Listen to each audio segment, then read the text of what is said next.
MSF institute के daily MCQ programme में आपका स्वागत है। इस सीरीज में हम बोर्ड परीक्षाओं के महत्वपूर्ण प्रश्नोत्तरों पर चर्चा करते हैं।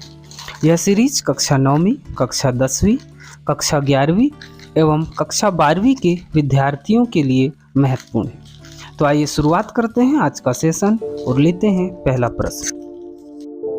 सिरका में कौन सा अम्ल पाया जाता है?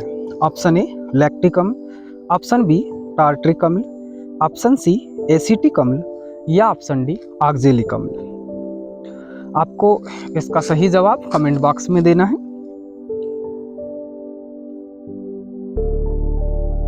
इसका सही उत्तर है ऑप्शन सी एसिटिक अम्ल। सिरका में एसिटिक अम्ल पाया जाता है। आइए व्याख्या देखते हैं। अम्ल को ऐसे पदार्थ के रूप में परिभाषित किया जाता है जिसका जलीय घोल खट्टा स्वाद देता है, नीले लिटमस को लाल कर देता है और क्षार को बेअसर कर देता है। मतलब हम अम्ल उसे कहेंगे जिसका स्वाद खट्टा होता है, जो नीले लिटमस को लाल कर देता है और जो क्षार को बेअसर यानी क्षार को उदासीन कर देता है। किसी पदार्थ को क्षार कहा जाता है यदि उसका जलीय घोल कड़वा स्वाद देता है और लाल लिटमस को नीला कर देता है। मतलब जो क्षार होते हैं वो लाल लिटमस को नीला करते हैं और अम्ल को बेअसर का मतलब उदासीन कर देते हैं। सिरका एक तरल पदार्थ है जिसमें 5 से 20% कार्बनिक अम्ल होता है, जो एसिटिक एसिड जिसका सूत्र है CH3COOH और पानी का मिश्रण होता है। यह एक प्रकार का हल्का अम्ल है।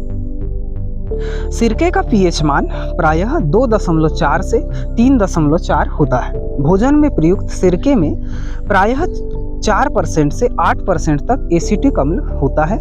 सिरका का घनत्व लगभग 0.96 ग्राम मिलीलीटर होता है। घनत्व का स्तर सिरके की अम्लता पर निर्भर करता है। खाना पकाने में इस्तेमाल होने वाला जो सिरका है उसका घनत्व 1.05 ग्राम प्रति मिलीलीटर होता है। आइए बढ़ते हैं अगले प्रश्न की ओर। प्रश्न क्रमांक 2, रसायन विज्ञान के जनक कौन है? Option A Simon Ohm, option B J Thomson, option C Robert Boyle या ऑप्शन डी AL लेवाइजिए। आप कमेंट बॉक्स में आंसर दीजिए। इसका सही उत्तर है ऑप्शन डी AL लेवाइजिए। आइए व्याख्या देखते हैं।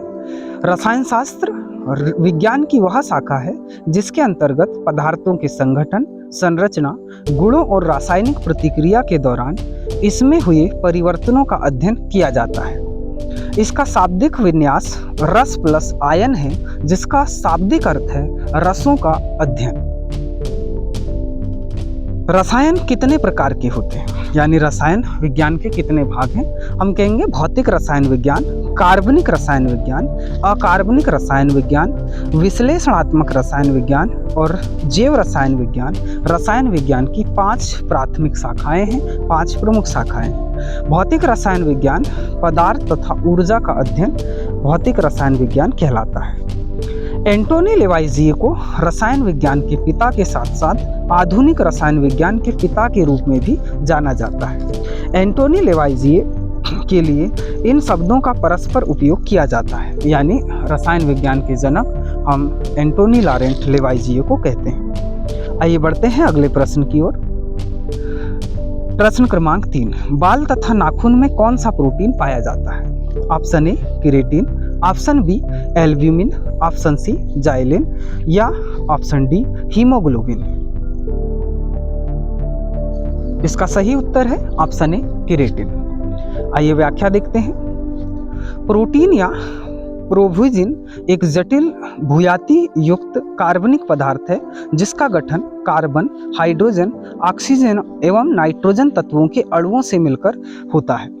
कुछ प्रोटीन में इन तत्वों के अतिरिक्त आंशिक रूप से गंधक, जस्ता, तांबा तथा फास्फोरस भी उपस्थित होता है।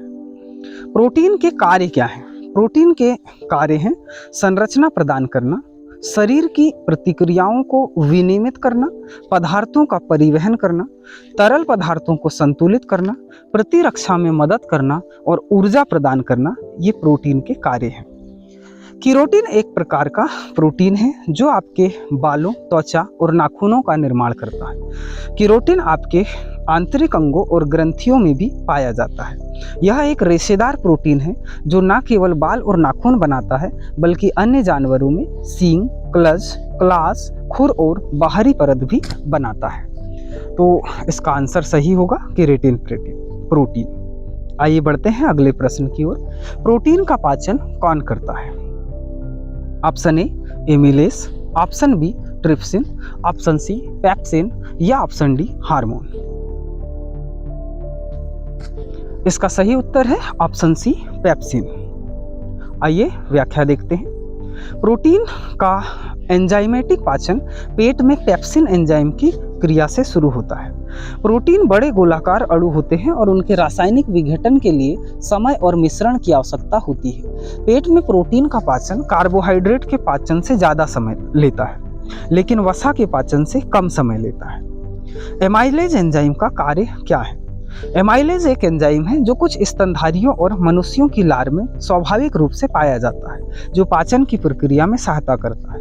यह स्टार्च के सरल शर्करा में टूटने या हाइड्रोलिसिस को तेज करता है। तो एमाइलेज एंजाइम जो होगा वह स्तनधारियों और मनुष्यों के लार में पाया जाएगा और स्टार्च के पाचन के लिए प्रयुक्त होगा, जबकि पेप्सिन एंजाइम जो है यह आपके प्रोटीन के पाचन में प्रयुक्त होता है। आइए बढ़ते हैं अगले प्रश्न की ओर। पदार्थ की कितनी अवस्थाएं होती हैं? Option A 2, option B 3, option C 4 या ऑप्शन डी 5। इसका सही उत्तर है ऑप्शन बी 3, यानी पदार्थ की 3 अवस्थाएं होती हैं। आइए व्याख्या देखते हैं। ऐसा कुछ भी जिसमें घनत्व होता है, जो स्थान घेरता है और जिसे हम एक या एक से अधिक इंद्रियों द्वारा महसूस कर पाते हैं, वह पदार्थ कहलाता है। यह विभिन्न प्रकार के पदार्थ हैं जिनके पास मास का मतलब द्रव्यमान, आयतन है और जो स्थान घेरते हैं। वे ठोस, तरल, गैस और प्लाज्मा के रूप में मौजूद होते हैं। पदार्थ की 3 मुख्य अवस्थाएं होती हैं, ठोस, तरल और गैस। तो ये थे आज के महत्वपूर्ण प्रश्नोत्तर। यह प्रश्नोत्तरी सीरीज आपको कैसा लगा हमें कमेंट बॉक्स में बताएं और साथ ही चैनल को सब्सक्राइब करें, वीडियो को लाइक करें और दोस्तों में शेयर करें। फिर मिलेंगे अगले प्रश्नोत्तर के साथ। तब तक के लिए पढ़ते रहें, बढ़ते रहें।